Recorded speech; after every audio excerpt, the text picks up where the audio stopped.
Já vai, já vai, já vai. Bom dia! Hoje são 21 de janeiro de 2020, terça-feira, Brasília, Distrito Federal. Mais um vídeo sobre religião. Religião, pura ilusão, pura fantasia, pura superstição. Esse, o 34º vídeo, 34, da série Passagens Engraçadas da Bíblia. No vídeo anterior de hoje, número 33, o João Luiz, o internauta João Luiz, mostrou uma passagem bíblica engraçada para ele e ridícula. É aquela em que o Deus hebreu mata os primogênitos do Egito, mata o filhinho do faraó, mata os filhos das famílias egípcias, mata os filhos dos escravos egípcios e até mesmo, pasmem, mata os filhotes dos animais irracionais. Todo mundo aí pagando pelo que o faraó fez. Essa é a justiça latente na Bíblia, de Gênesis ao Apocalipse. Isso aqui são lendas com a visão do escritor hebreu, de escritores hebreus, uma visão deturpada de justiça. O inocente aqui pagando pelos pecadores. Muito comum na Bíblia, uma punição que hoje não existe mais aqui em países evoluídos. No Brasil, por exemplo, porque vigora o princípio da personalidade da pena. Apenas quem comete crime é que deve ser punido. Um pai comete um crime, somente ele deve ser punido, e não seu filho. Mas isso aqui era diferente na Bíblia, porque a visão era deturpada. Exigir que o escritor hebreu tivesse a mesma capacidade de fazer leis justas como nós fazemos hoje, é um absurdo exigir isso deles. É preciso entender isso. É um absurdo. Muito bem. Já que o internauta João Luiz tratou aqui de uma passagem da lenda de Êxodo, vou aqui trazer mais uma também da lenda de Êxodo. São inúmeras. São inúmeras. O Êxodo, a lenda de Êxodo, a saída do Egito, do povo hebreu do Egito, é uma lenda repleta de erros, ingenuidades, etc. Então vou trazer aqui mais uma engraçada. Bem engraçada, só que eu espero que você aí que esteja assistindo a esse vídeo, segure o riso, porque aqui isso aí vai atrapalhar. Quando você ri aí em sua casa, você me atrapalha aqui, eu perco a concentração, entendeu? Então agradeço muito.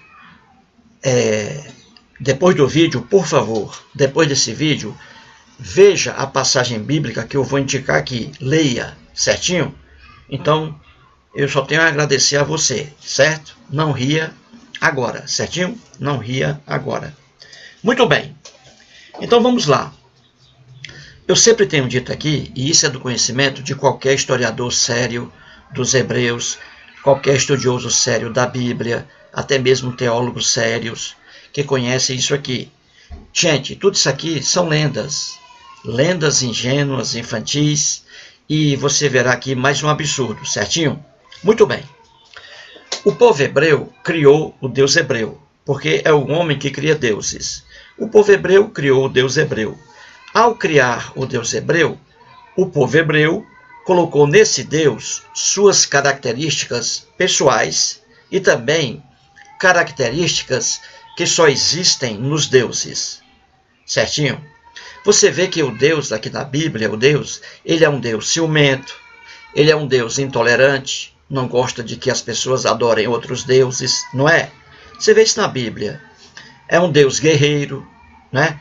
É um Deus que vive em atrito ali ao fio da espada. Por quê? Porque o homem hebreu vivia assim. Ao criar o Deus deles, esse Deus, obviamente, iria absorver as características do povo que o criou, certinho? Além disso, além de o homem criar os deuses colocando suas características pessoais, ciúme, ódio, inveja, violência, intolerância, etc. Além disso, quando o homem cria deuses, coloca nesses deuses características que são somente inerentes, próprias desses deuses, que é a onisciência, não é isso? A onipotência e a onipresença. A onipotência, a onisciência e a onipresença são características próprias dos deuses e não dos homens, certinho? Um homem não é onisciente, não é onipresente e nem é onipotente. Os deuses são, porque o homem coloca nesses deuses que cria essas características próprias dos deuses, certinho? Só que nas lendas bíblicas de Gênesis ao Apocalipse, o Deus hebreu, ele perde essas características. Ele perde a onisciência, ele perde a onipotência, ele perde a onipresença. E vou aqui trazer mais um exemplo, nessa lenda também de Êxodo, certinho? Então segure o riso aí, certo? Muito bem. No livro de Êxodo, capítulo 4, eu quero que você leia depois o livro de Êxodo, que é o segundo livro da Bíblia. Primeiro, Gênesis. Segundo, Êxodo. Então, no livro de Êxodo, capítulo 4, você vai ler depois desse vídeo os versículos 1 até o 9. Só isso, certinho? Então, eu vou contar para vocês o que é isso aqui. No capítulo 4, certo? Versículos 1 ao 9. Certinho? Muito bem.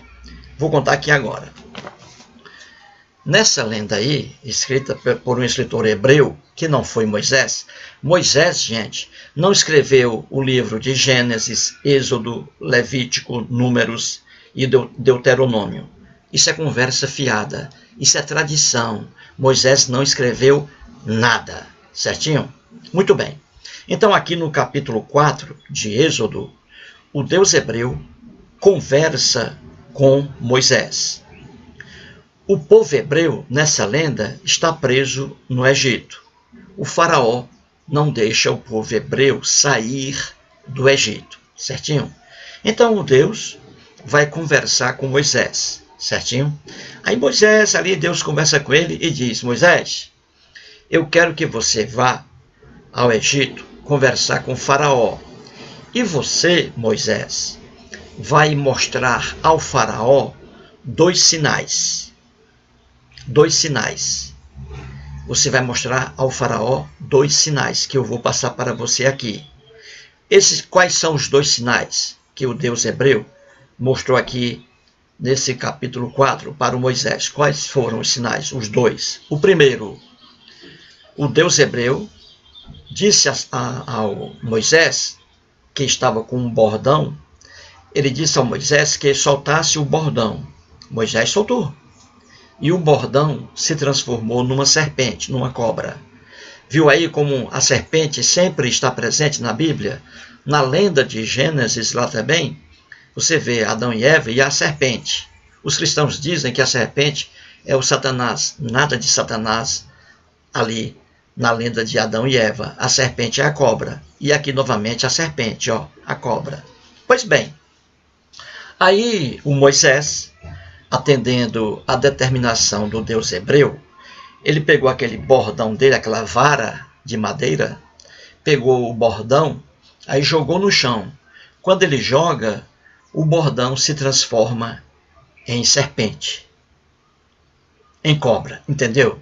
Por favor, não ria, você vai atrapalhar aqui minha explicação. Então, esse é o primeiro sinal. Deus disse a Moisés para soltar o bordão na frente do faraó. E aí o bordão se transformaria em cobra. E aí o Moisés soltou o bordão virou uma cobra. O Moisés correu, ficou com medo da cobra. Aí o Deus disse: pegue essa cobra aí pela cauda, e aí ela se transformará de novo em bordão. Aí Moisés pegou a cauda da cobra, o rabo da cobra, né? Não pegou a cabeça, senão a cobra iria picá-lo. Ele pegou a cauda da cobra, o rabo. E aí a cobra virou o bordão novamente. Certinho? Esse é o primeiro sinal. E qual foi o segundo sinal que o Deus hebreu passou para Moisés? O segundo sinal, que Moisés colocasse a mão no peito. Moisés foi e colocou a mão no peito. Quando tirou, a mão estava leprosa, totalmente leprosa. Aí Deus disse a Moisés que colocasse novamente a mão no peito. Aí ele colocou a mão de novo no peito e a mão ficou boa. Então são esses dois sinais aí que o Deus hebreu determinou que Moisés fizesse diante do faraó. Porque o faraó, diante desses sinais aí, o faraó iria deixar o povo hebreu sair do Egito. Certinho, gente? Então vamos lá.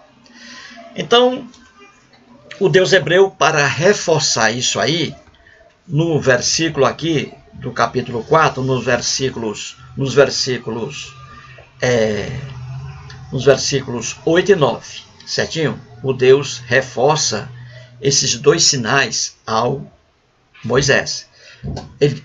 O Deus hebreu diz assim para Moisés: Moisés, se eles te não crerem, ou seja, o povo do Egito, e aí a pessoa do faraó, se eles te não crerem, nem atenderem à evidência do primeiro sinal, que é o bordão transformando-se em cobra, não é isso? Primeiro sinal. Talvez crerão na evidência do segundo. Veja aqui, o Deus hebreu, nesse trecho bíblico aqui, mais uma vez, perde a onisciência.